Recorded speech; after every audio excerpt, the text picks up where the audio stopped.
Everyone, welcome back to my channel. This is Pramila Yadav. हम child development पढ़ रहे हैं। चाइल्ड डेवलपमेंट का ये जो टॉपिक है, ये ऐसा टॉपिक है हर एक एग्ज़ाम में पूछा जाता है। चाहे किसी भी स्टेट का टेट एग्ज़ाम हो या फिर कोई भी टीचिंग एग्ज़ाम हो, हर एक एग्ज़ाम में चाइल्ड डेवलपमेंट है वो इम्पोर्टेंट रोल प्ले करता है। आज हम बात करेंगे एरियाज़ ऑफ डेवलपमेंट की, यानी डेवलपमेंट के टाइप्स कौन कौन से होते हैं, कौन कौन से एरिया में बच्चे का डेवलपमेंट होता है। सिर्फ हमारी हाइट बढ़ जाना, हमारा वेट बढ़ जाना, हम शारीरिक रूप से बड़े दिखने लगते हैं, यही डेवलपमेंट नहीं होता है। यानी डेवलपमेंट सिर्फ और सिर्फ फिजिकल एस्पेक्ट से ही रिलेटेड नहीं होता है, बाकी भी एरियाज में डेवलपमेंट होता है। और वो डेवलपमेंट कौन कौन से एरिया में होता है? फिजिकल में भी होता है, सोशल, कॉग्निटिव, मोरल, इमोशनल और लैंग्वेज, यानी शारीरिक, सामाजिक, संज्ञानात्मक, नैतिक, सांवेगिक और भाषिक डेवलपमेंट। तो बच्चे का जो डेवलपमेंट है वो कितने एरियाज में हुआ? 6 एरियाज में बच्चे का डेवलपमेंट होता है। और ये जो 6 के 6 टाइप्स ऑफ डेवलपमेंट हैं, ये एक दूसरे पर डिपेंडेंट होते हैं, एक दूसरे पर को प्रभावित करते हैं। जैसे बच्चे का फिजिकल डेवलपमेंट है वो कॉग्निटिव डेवलपमेंट को प्रभावित करेगा, कॉग्निटिव डेवलपमेंट है वो बच्चे के सोशल डेवलपमेंट को, इमोशनल डेवलपमेंट को, मोरल डेवलपमेंट को प्रभावित करता है। यानी जितने भी प्रकार के डेवलपमेंट हैं सारे एक दूसरे पर निर्भर करते हैं, एक दूसरे पर डिपेंडेंट होते हैं और एक दूसरे को प्रभावित भी करते हैं। जैसे हम एग्जाम्पल के लिए लें कि मान लीजिए किसी बच्चे का फिजिकल डेवलपमेंट अच्छे से नहीं हुआ, उसको अच्छे न्यूट्रिशन नहीं मिले, या हेरिडिटी से उसे कुछ डिजीज़ ट्रांसफ़र हो गई जिससे बच्चे का फिजिकल डेवलपमेंट नहीं हुआ, शारीरिक डेवलपमेंट नहीं हुआ, उसे किसी भी या देखने में प्रॉब्लम है, या सुनने में प्रॉब्लम है, या फिर उसे चलने में प्रॉब्लम है, तो ये जो समस्या है ये दूसरे काइंड ऑफ डेवलपमेंट को भी प्रभावित करेगी। अगर बच्चा शारीरिक रूप से स्वस्थ है तो वो पढ़ाई में बहुत अच्छे से मन लगा पाएगा, लेकिन अगर बच्चा शारीरिक रूप से स्वस्थ नहीं है तो वो पढ़ाई में भी अच्छे से मन नहीं लगा पाएगा, वो प्लेग्राउंड में जाकर खेल नहीं पाएगा तो वहाँ पर उसका सोशल डेवलपमेंट नहीं होगा। यहाँ पर बच्चा बहुत ज़्यादा चिड़चिड़ा हो जाता है तो उसके इमोशंस भी उसके कंट्रोल में नहीं होते, इसलिए वो उसके इमोशनल डेवलपमेंट को भी प्रभावित करेगा। तो ये क्या है, जितने भी प्रकार के डेवलपमेंट हैं सारे इंटर रिलेटेड होते हैं, इंटीग्रेटेड होते हैं, एकीकृत रूप से काम करते हैं। दूसरी चीज़ आपको याद रखनी है, ये जो डेवलपमेंट है ये मल्टी डायमेंशनल होता है। कैसा होता है? मल्टी डायमेंशनल होता है। मल्टी डायमेंशनल का मतलब कैसा होता है? बहुआयामी होता है। कैसा होता है? बहुआयामी होता है। ये जितने भी प्रकार के डेवलपमेंट हैं ये एक साथ चेंजेस आ रहे होते हैं। यानी जब बच्चे में फिजिकल चेंज आ रहे हैं तो बच्चे में कॉग्निटिव चेंज भी आएंगे, सोशल चेंज भी आएंगे, मोरल चेंज भी आएंगे, इमोशनल चेंज भी आएंगे और लैंग्वेज के चेंज भी आएंगे। तो ये क्या है, सभी जो डेवलपमेंट है वो एक साथ होता है। ऐसा नहीं है कि पहले बच्चे में फिजिकल डेवलपमेंट होगा, फिर कॉग्निटिव होगा, फिर सोशल होगा, फिर इमोशनल होगा। सभी डेवलपमेंट एक साथ हो रहे होते हैं। तो जो डेवलपमेंट है ये कैसा होता है? डेवलपमेंट मल्टी डायमेंशनल होता है। चाइल्ड डेवलपमेंट में हम स्टडी क्या करते हैं? चाइल्ड डेवलपमेंट में हम स्टडी करते हैं चेंजेस की। किसकी स्टडी करते हैं? चेंजेस की। और ये जो चेंज होते हैं ये कैसे होते हैं? परमानेंट होते हैं, स्थायी चेंजेस होते हैं। कैसे चेंजेस होते हैं? स्थायी चेंजेस होते हैं। तो जितने भी टाइप ऑफ डेवलपमेंट हम देखें, शारीरिक रूप से क्या चेंजेस आए, सोशल रूप से क्या चेंजेस आए, कॉग्निटिव रूप से क्या चेंजेस आए, मोरल रूप से क्या चेंजेस आए, इन सब चेंजेस की स्टडी करते हैं हम चाइल्ड डेवलपमेंट में। डेवलपमेंट है ये क्वांटिटेटिव और क्वालिटेटिव दोनों प्रकार का होता है, यानी ये मात्रात्मक और गुणात्मक दोनों प्रकार का होता है। मात्रात्मक भी होता है और गुणात्मक भी होता है। मात्रात्मक का मतलब क्या हुआ? इसको आप मेजर कर सकते हैं, माप सकते हैं, जैसे आप हाइट को माप सकते हैं, वेट को माप सकते हैं। गुणात्मक का मतलब क्या हुआ? आप इनको डायरेक्टली मेजर नहीं कर सकते, बच्चे के व्यवहार में जो चेंज आ रहा है उसको ऑब्जर्व करके आप पता लगाते हैं कि बच्चे में इस तरह के चेंजेस आए हैं। जैसे बच्चे के सोशल डेवलपमेंट को आप माप नहीं सकते हैं, लेकिन अगर वो फ्रेंड्स बना रहा है, एक ग्रुप में वो एडजस्ट हो पा रहा है, शेयरिंग की भावना आ रही है। तो ये सब चीज़ें आप ऑब्जर्व करके ये पता लगाते हैं कि बच्चे में सोशल डेवलपमेंट हुआ है। तो डेवलपमेंट है ये गुणात्मक और मात्रात्मक दोनों प्रकार का होता है। ये कुछ इंपॉर्टेंट पॉइंट हैं जो आपको एरियाज ऑफ डेवलपमेंट को समझने में मदद करेंगे। अब हम one by one areas of development को समझते हैं। ये स्लाइड हम लास्ट में करेंगे। सबसे पहले हम बात करते हैं फिजिकल डेवलपमेंट की, यानी शारीरिक विकास की। शारीरिक विकास है ये मोस्ट प्रोमिनेंट होता है। इसको हम बहुत अच्छे से ऑब्जर्व भी करते हैं, दिखाई भी देता है, इसको मेजर भी कर सकते हैं। जो फिजिकल डेवलपमेंट है ये डायरेक्टली रिलेटेड किससे होता है? ग्रोथ से होता है। किससे होता है? ग्रोथ से होता है, यानी वृद्धि से होता है। जो हमारा शारीरिक ढांचा है उसमें उस चेंज आना, उसके आकार का बढ़ना फिजिकल डेवलपमेंट होता है। जैसे जब बच्चा जन्म लेता है तो उसकी जो मसल्स हैं वो बहुत वीक होती हैं। जैसे जैसे बच्चा बढ़ता है, बच्चे को न्यूट्रिशन मिलते हैं, जैसे जैसे बच्चे में परिपक्वता आती है, मैच्योरिटी की तरफ जाता है, तो बच्चे की जो मसल्स हैं, लार्जर मसल्स का भी डेवलपमेंट होगा, स्मॉलर मसल्स का भी डेवलपमेंट होगा। वो अपनी बॉडी को कंट्रोल करना सीख जाता है, बैठना सीख जाता है, चलना सीख जाता है, साइकिल चलाना सीख जाता है। तो ये सब जो चेंजेस आ रहे हैं ये किसके कारण आ रहे हैं? फिजिकल डेवलपमेंट के कारण आ रहे हैं।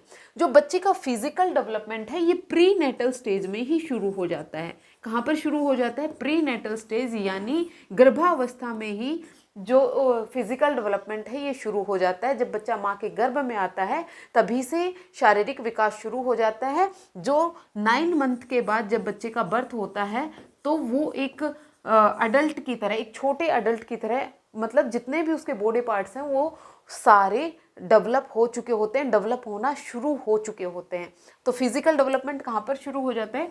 प्री नेटल स्टेज में ही बच्चे का फिजिकल डेवलपमेंट शुरू हो जाता है। तो फिजिकल डेवलपमेंट में क्या क्या आएगा? Development of the body, muscles, bones and the motor skills. इन सब में फिजिकल डेवलपमेंट के कारण होता है। इसमें ग्रोस मोटर डेवलपमेंट और फाइन मोटर डेवलपमेंट, दो तरह का डेवलपमेंट होता है। फिजिकल डेवलपमेंट में कितने टाइप का डेवलपमेंट होगा? ग्रोस मोटर डेवलपमेंट, और दूसरा आता है fine motor development. Fine motor development. देखिए, जो ग्रोस मोटर डेवलपमेंट है ये डायरेक्टली रिलेटेड होता है आपकी लार्जर मसल से, बड़ी मांसपेशियों से। जैसे आपकी पैर की हड्डियां होगी, पैर की मांसपेशियां होगी, हाथ की मांसपेशियां हो गई, जहाँ पर आपकी लार्जर मसल्स का डेवलपमेंट होता है तो वहाँ पर आपका ग्रोस मोटर डेवलपमेंट हो रहा है।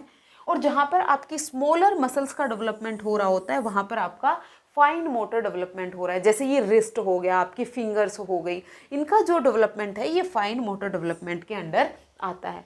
पहले बच्चे में ग्रोस मोटर डेवलपमेंट होता है, यानी पहले बड़ी मांसपेशियों का डेवलपमेंट होता है और फिर उसके बाद फाइन मोटर डेवलपमेंट होता है, उसके बाद स्मॉलर मसल्स का डेवलपमेंट होता है। इसका मतलब क्या हुआ? जो डेवलपमेंट है ये जनरल टू स्पेसिफिक जाता है, यानी डेवलपमेंट है ये सामान्य से विशिष्ट की तरफ होता है। कैसे होता है? सामान्य से विशिष्ट की तरफ बच्चे का डेवलपमेंट होता है। ग्रोस मोटर डेवलपमेंट और फाइन मोटर डेवलपमेंट को हम पीपीटी में समझते हैं एक बार। देखिए, ग्रोस मोटर डेवलपमेंट का मतलब क्या हो गया? जहां पर आपकी लार्जर मसल्स इन्वॉल्व होती हैं। Gross motor development refer the growth and control of the large muscles of the body. These muscles help children performing big movement. Big movement जैसे चलना हो गया, दौड़ना हो गया, साइकिल चलाना हो गया, स्विमिंग करना हो गया, जहाँ पर बड़े मूवमेंट्स करने होते हैं तो वहाँ पर आपका gross motor development, gross motor skills का आप यूज करते हैं। जैसे वॉकिंग हो गया, रनिंग हो गया, jumping, hopping, climbing, travelling, throwing and catching and balancing, ये सब ग्रोस मोटर डेवलपमेंट में। क्वेश्चन किस तरह से पूछा जाता है? आपको ये ऑप्शन देगा और फिर पूछेगा ये ग्रोस मोटर डेवलपमेंट है या फिर फाइन मोटर डेवलपमेंट है। तो आपको ये सारे एग्जाम्पल्स ध्यान रखने हैं कि जहाँ पर आपकी लार्जर मसल्स का डेवलपमेंट हो रहा है, जहाँ पर आपकी लार्जर मसल्स का इन्वॉल्वमेंट हो रहा है, तो वहाँ पर बच्चा कौन से ग्रोस मोटर डेवलपमेंट शो कर रहा है। फिर उसके बाद हम बात करते हैं फाइन मोटर डेवलपमेंट, जहाँ पर आपकी स्मॉलर मसल्स का यूज होता है। Fine motor development refer to the control of small muscles specially in the hand, finger and wrist. These movement help children perform precise and detailed movement. जैसे बच्चा लिखना शुरू करता है, जब बच्चा लिखेगा तो वो अपनी फिंगर्स का यूज कर रहा है, पेंटिंग करेगा, ड्राइंग करेगा, नीटिंग करेगा, बटन लगाएगा, जिप लगाएगा, वहाँ पर अपनी स्मॉलर मसल्स का यूज कर रहा है। जहाँ पर भी आपकी स्मॉलर मसल्स इन्वॉल्व होंगी वो आपका फाइन मोटर डेवलपमेंट होता है, जैसे holding a pencil, writing, buttoning and zipping, picking up small object and drawing and colouring. जैसे मैंने आपको बताया पहले बच्चे का ग्रॉस मोटर डेवलपमेंट होता है, फिर उसके बाद बच्चे में फाइन मोटर डेवलपमेंट होता है। आपने देखा होगा जब छोटा बच्चा होता है वो किसी भी ऑब्जेक्ट को उठाएगा तो वो पूरे हाथ से उठाता है, क्योंकि अभी उसकी फाइन मोटर डेवलपमेंट नहीं हुआ है, स्मॉलर मसल्स का डेवलपमेंट अभी नहीं हुआ है। कुछ टाइम के बाद जैसे ही बच्चे की फाइन मोटर इनकी जो फिंगर्स हैं इनका डेवलपमेंट हो जाता है, स्मॉलर मसल्स का डेवलपमेंट हो जाता है, तो फिर वो कोई भी ऑब्जेक्ट उठाने के लिए पूरे हाथ का यूज नहीं करता, सिर्फ फिंगर से ही वो चीज़ उठा लेता है। तो बच्चे का डेवलपमेंट ग्रॉस मोटर से कहाँ पर जाएगा, फाइन मोटर में जाएगा। होपफुली आपको फिजिकल डेवलपमेंट, शारीरिक विकास समझ में आया होगा। आपको ये जो पीडीएफ है ये मेरे टेलीग्राम चैनल पर मिल जाएगी। टेलीग्राम चैनल का लिंक मैं आपको डिस्क्रिप्शन में दे दूंगी, आप वहाँ से पीडीएफ ले सकते हैं। थ्योरी के साथ साथ एमसीक्यूज़ में हम डिस्कस करेंगे, उसकी पीडीएफ भी आपको टेलीग्राम चैनल पर मिल जाएगी।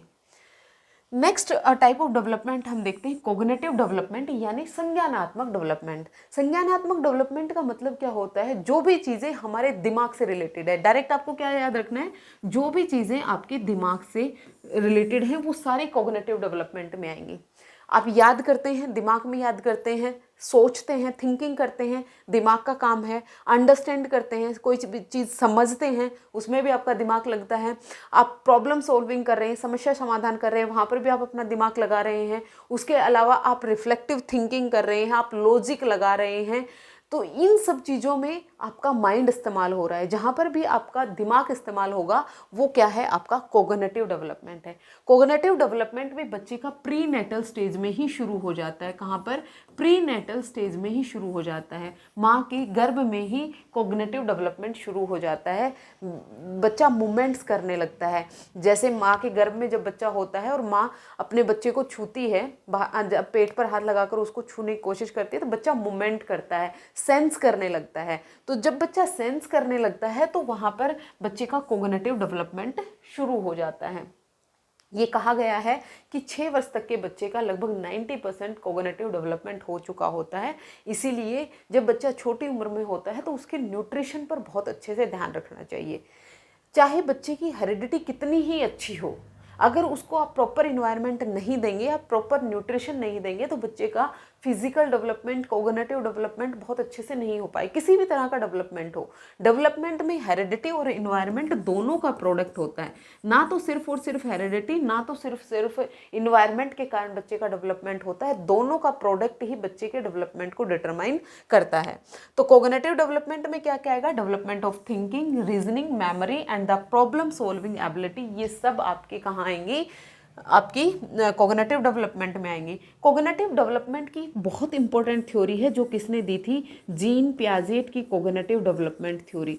जीन पियाजेट को जब हम आने वाली क्लासेस में पढ़ेंगे तो हम डिटेल में समझेंगे कि बच्चे का कोग्निटिव डेवलपमेंट किस तरह से होता है। जीन पियाजेट ने कहा कि बच्चे का जो कोग्निटिव डेवलपमेंट है वो 4 स्टेजेस में होता है। पहली स्टेज इन्होंने बताई sensory motor stage, pre operational stage, concrete operational stage and formal operational stage. ये कहते हैं कि जैसे जैसे बच्चे की उम्र बढ़ेगी वैसे वैसे बच्चे का कोग्निटिव डेवलपमेंट होगा।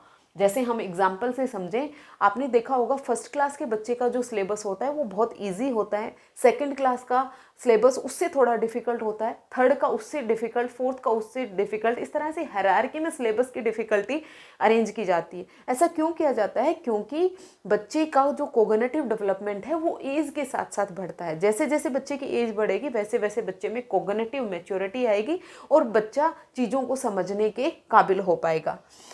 तो कॉग्निटिव डेवलपमेंट आपको समझ में आया होगा। थिंकिंग एंड अंडरस्टैंडिंग हो जाएगा, मेमोरी एंड अटेंशन हो जाएगा, लैंग्वेज एंड रीजनिंग हो जाएगा। ये सब आपका कॉग्निटिव डेवलपमेंट का पार्ट होता है। फिर उसके बाद हम देखें इमोशनल डेवलपमेंट यानी सांवेगिक विकास। बच्चे में कुछ इमोशंस हैं वो बाय बर्थ पाए जाते हैं, जैसे लव हो गया, फियर हो गया, एंगर हो गया, ये वॉटसन ने कहा कि किसने कहा था? वॉटसन ने कहा था कि बच्चे में जन्म से ही ये 3 इमोशंस पाए जाते हैं। कौन कौन सा? लव, फियर और एंगर। जैसे आप छोटे बच्चे को ऊपर उछालो तो वो एकदम से डरा हुआ महसूस करता है, तो ये क्या हुआ? फियर है, ये शो करता है। आप बच्चे को ऊपर उछालेंगे तो वो डरेगा, तो ये डर दिखा रहा है। बच्चे बहुत ज़्यादा इरिटेट हो जाते हैं, वो एंगर भी दिखाते हैं। वो अपने किसी भी माँ को अपने पास देखता है तो वो स्माइल पास करता है। लव है, ये एक पॉजिटिव इमोशन होता है। लव है, ये एक पॉजिटिव इमोशन होता है। तो कुछ इमोशन है बच्चे में बाय बर्थ पाए जाते हैं। जैसे जैसे बच्चे बड़े होते हैं तो बच्चे अपने इमोशंस को कंट्रोल करना सीख जाते हैं। आपने देखा होगा जब छोटे बच्चे होते हैं वो बहुत जल्दी उनके इमोशन से फ्लक्चुएट करते हैं। बहुत जल्दी वो रोने लग जाते हैं, बहुत जल्दी वो हंसने लग जाते हैं। रोते को देखकर रोने लग जाएंगे, हंसते को देखकर हंसने लग जाएंगे। तो इनके जो इमोशंस हैं वो स्टेबल नहीं होते। लेकिन जैसे जैसे बच्चे की उम्र बढ़ती है तो वैसे वैसे बच्चे के कॉग्निशन भी स्टेबल होने लगता है। बच्चा अपने इमोशंस को कंट्रोल करना सीख जाता है कि उसे कौन से एनवायरनमेंट में, कौन सी सिचुएशन में किस तरह से रिएक्ट करना है। आप अपने दोस्तों के साथ जिस तरह से बिहेव करते हैं वैसे अपने पेरेंट्स के साथ बिहेव नहीं करते। जैसे पेरेंट्स के साथ हम बिहेव करते हैं वैसे अपने बॉस के साथ आप बिहेव नहीं करेंगे, क्योंकि आपको ये पता है कि सामने वाले के सामने आप किस तरह के आप इमोशंस दिखा सकते हैं। आप अपने इमोशंस को कंट्रोल करना सीख जाते हैं। यही आपका इमोशनल डेवलपमेंट होता है। इमोशन और कोग्निशन, इमोशन और कोग्निशन यानी संवेग और संज्ञान, ये दोनों डायरेक्टली रिलेटेड होते हैं। ये एक स्पेसिफिक टॉपिक भी है, जब हम इसको पढ़ेंगे तो बहुत अच्छे से समझेंगे कि कोग्निशन और इमोशन है ये किस तरह से डायरेक्टली रिलेटेड होते हैं। तो इसमें क्या क्या आएगा? एक्सप्रेशन ऑफ इमोशन आएगा, इमोशनल कंट्रोल आएगा एंड सेल्फ कॉन्फिडेंस। ये सब बच्चे में इमोशनल डेवलपमेंट में आते हैं। स्टार्टिंग में जब बच्चा इन्फेंसी में होता है तो बच्चे के जो इमोशंस हैं वो भारी रूप से संचालित होते हैं। वो देखता है कि किसी भी सिचुएशन में पर्टिकुलर एक आदमी किस तरह से रिएक्ट करता है, बच्चा भी वैसे ही रिएक्ट करता है, क्योंकि उसको खुद के जो इमोशंस हैं उनको किस तरह से एक्सप्रेस करना है वो नहीं आता। जैसे जैसे बच्चे की उम्र बढ़ती है वैसे वैसे बच्चे के इमोशंस को एक्सप्रेशन और कंट्रोल करना सीखता है। फिर उसके बाद आता है सोशल डेवलपमेंट, यानी आपका सामाजिक विकास। जो मनुष्य है वो एक सोशल प्राणी है, एक समाज में रहता है। फैमिली को भी मिनिएचर वर्जन ऑफ सोसाइटी माना गया है। बच्चा क्लासरूम में रह रहा है, वो भी एक ग्रुप है, वो भी एक सोशल सर्कल है, वो भी एक सोशल ग्रुप है। हर एक सोशल ग्रुप के कुछ नियम कानून कायदे होते हैं। हर एक जो फैमिली है उसकी कुछ रूल्स होते हैं। सुबह इतने बजे उठना है, इतने बजे सोना है, आपको इस तरह से बिहेव करना है। आपके घर पे कोई आ रहा है तो आपको किस तरह से ग्रीट करना है, आपको राम राम नमस्ते करना है। ये सब क्या है? ये सोशल वैल्यूज़ हैं या फिर मोरल वैल्यूज़ हैं जो हम अपने बच्चों को सिखाते हैं। सोशल डेवलपमेंट कब होगा? जब आप एक सोसाइटी में रहेंगे, जब आप लोगों के साथ इंटरेक्शन करेंगे। अब उन लोगों के साथ किस तरह से इंटरेक्शन करना है, उस ग्रुप में किस तरह से एडजस्ट होना है। एक फैमिली में एडजस्ट होने में भी डिफ़िकल्टी आती है। जैसे शादी करके जब लड़की दूसरे घर जाती है तो वहाँ पर एक दूसरा सोशल सर्कल उसे मिलता है, उसमें उसे एडजस्टमेंट में प्रॉब्लम आएगी, क्योंकि पहले जिस वो परिवार में रह रही थी उसके नियम तरीके अलग थे। जब वो दूसरे परिवार में आई वहाँ के नियम तरीके अलग हैं, तो वहाँ पर एडजस्ट होने के लिए उस पर्टिकुलर परिवार के जो भी नियम्स है, जो भी वैल्यूज़ हैं, जो भी इथिक्स हैं वो सीखनी पड़ती है, क्योंकि उस वहाँ पर उसे एडजस्ट होना है। अगर वो नहीं सीखेगी तो वहाँ पर वो एडजस्ट नहीं हो पाएगा। ये हम किसी भी सोशल ग्रुप की बात कर सकते हैं। तो सोशल ग्रुप में एडजस्ट होने के लिए उस पर्टिकुलर सोशल ग्रुप के कुछ नियम कानून कायदे होते हैं जो आपको सीखने होते हैं। यही आपका सोशल डेवलपमेंट होता है। Development ability interact with other, दूसरों के साथ अंतःक्रिया करना and follow the social rule, जो सामाजिक रूल बनाए गए हैं उनको फॉलो करना। तो जैसे कॉपरेशन एंड शेयरिंग हो गया। जो बच्चे का सोशल डेवलपमेंट है, ये सबसे ज़्यादा जो सोशल डेवलपमेंट है ये कहाँ पर होता है? प्लेग्राउंड में होता है, जब बच्चा खेलने जाता है। जब बच्चा खेलने जाएगा वहाँ पर सबसे ज़्यादा बच्चे का सोशल डेवलपमेंट होगा। वहाँ पर बच्चा कोऑपरेशन सीखता है, सहयोग सीखता है, क्योंकि जब वो एक टीम में खेल रहे होते हैं, जब वो एक टीम में खेलेंगे तो सहयोग की भावना आएगी, शेयरिंग की भावना आएगी। अपने खिलौनों एक दूसरे के साथ शेयर करेंगे। किसी को चोट लग गई तो वो उसकी मदद करेंगे, उसे बैंडेज लगाएंगे, फर्स्ट एड किट टिप देंगे। जो भी यहाँ पर जो बच्चे का सोशल डेवलपमेंट है वो सबसे बढ़िया होता है। फ्रेंडशिप करेगा एंड टीम वर्क करेगा, सोशल एडजस्टमेंट, ये सब किस में आता है? सोशल डेवलपमेंट में आता है। जब हम स्टेजेस ऑफ डेवलपमेंट पढ़ेंगे तब हम देखेंगे इन्फेंसी में बच्चे का किस तरह का सोशल डेवलपमेंट होता है, और अर्ली चाइल्डहुड में किस तरह का होगा, लेटर में किस तरह का होगा, ये हम डिटेल में पढ़ेंगे। सोशल डेवलपमेंट पर सबसे ज़्यादा जो काम किया था वो लेव वाइगोस्की ने किया था। किसने किया था? लेव वाइगोस्की ने किया था। और लेव वाइगोस्की की थ्योरी है सोशियो कल्चरल डेवलपमेंट थ्योरी, यानी सामाजिक सांस्कृतिक विकास का सिद्धांत, जो किसने दिया था? लेव वाइगोस्की ने दिया था। लेव वाइगोस्की ने सोसाइटी को, कल्चर को और लैंग्वेज को सबसे ज़्यादा इंपॉर्टेंस दी थी। फिर हम बात करते हैं लैंग्वेज डेवलपमेंट, यानी भाषा का विकास। जो बच्चे का भाषा का विकास है वो बाय बर्थ शुरू हो जाता है। कहाँ पर? बाय बर्थ शुरू हो जाता है और ये डेथ तक चलता है। कहाँ तक चलता है? डेथ तक चलता है। जब बच्चा की जो फर्स्ट क्राई होती है, बच्चा पहली बार जब रोता है, वहीं से बच्चे का लैंग्वेज डेवलपमेंट शुरू हो जाता है और वो डेथ तक चलता रहता है। लैंग्वेज है ये अपनी बात रखने में, दूसरों की बात समझने में बहुत इंपॉर्टेंट होती है। अगर हम किसी ऐसे एरिया में चले जाएं जहाँ की लैंग्वेज हमें आती नहीं है तो वहाँ पे एडजस्ट होने में बहुत समस्या होगी। एडजस्ट होना तो छोड़, वहाँ पर सर्वाइव करना ही बहुत मुश्किल हो जाएगा, क्योंकि हमें यही नहीं पता कि पानी को उस लैंग्वेज में क्या कहते हैं, हम पानी कैसे मांगे, हम खाना कैसे मांगे, जो भी हमारी चीज़ें डेली लाइफ में जो चीज़ें चाहिए हम वही अच्छे से नहीं कर पाएंगे। तो भाषा का डेवलपमेंट होना बहुत ज़रूरी होता है। बच्चे में पहले बच्चा रोता है, फिर बच्चा बैबलिंग करना शुरू करता है, फिर वन वर्ड बोलता है, फिर सेंटेंस बोलता है, फिर वो किसी भी लैंग्वेज में प्रोफिशिएंसी हासिल करता है। तो इस तरह से बच्चे का लैंग्वेज डेवलपमेंट होता है। लैंग्वेज डेवलपमेंट में बच्चा 4 स्किल्स सीखता है। सबसे पहले वो लिसनिंग करेगा। सबसे पहले बच्चे में लिसनिंग डेवलप होती है, फिर उसके बाद स्पीकिंग डेवलप होती है, फिर रीडिंग डेवलप होती है और फिर उसके बाद राइटिंग डेवलप होती है। ये 4 स्किल्स हैं बच्चा लैंग्वेज डेवलपमेंट में सीखता है। ये स्टेजेस में हम बहुत अच्छे से समझेंगे कि कौन से स्टेज में किस किस तरह से बच्चे में भाषा का डेवलपमेंट होता है। तो इसमें क्या क्या आएगा? Listening, speaking, reading and writing and vocabulary development किस में आता है? आपका लैंग्वेज डेवलपमेंट में आता है। नेक्स्ट आता है आपका मोरल डेवलपमेंट, यानी नैतिक विकास। जब बच्चा जन्म लेता है तो वो बाय बर्थ ना तो मोरल होता है और ना ही वो इमोरल होता है, ना तो नैतिक होता है ना ही अनैतिक होता है। जैसे वो समाज में आएगा, समाज के लोगों को देखेगा कि कौन सी चीज़ को सही कहा जा रहा है और कौन सी चीज़ को गलत कहा जा रहा है। जब वो अपनी मोरलिटी है तो वो डेवलप करता है। तो यहाँ पर जो मोरल डेवलपमेंट है ये क्या होता है? सही और गलत के बीच में डिफरेंस कर पाना ही मोरल डेवलपमेंट होता है। झूठ बोलना गलत बात है, चोरी करना गलत बात है। सिर्फ ये नहीं है कि रट लेना। समाज ने जो नियम कानून कायदे बनाए हैं, जो भी मोरल वैल्यूज जो बनाई हैं, उनको तो फॉलो करना है, लेकिन अगर ज़रूरत है तो उसमें चेंज भी पॉसिबल है। ये सब मोरल डेवलपमेंट में बच्चे सीखते हैं। मोरल डेवलपमेंट की एक इम्पॉर्टेंट थ्योरी है कोहलबर्ग की मोरल डेवलपमेंट थ्योरी। कोहलबर्ग की मोरल डेवलपमेंट थ्योरी ये आने वाले क्लासेस में हम पढ़ेंगे तो डिटेल में देखेंगे। कोहलबर्ग ने अपनी थ्योरी में 3 लेवल और 6 स्टेजेस की बात की है। प्री कन्वेंशनल, कन्वेंशनल और पोस्ट कन्वेंशनल। हर एक जो स्टेज है उसके 2-2 लेवल हैं। वो हम जब कोहलबर्ग की थ्योरी पढ़ेंगे तो डिटेल में समझेंगे।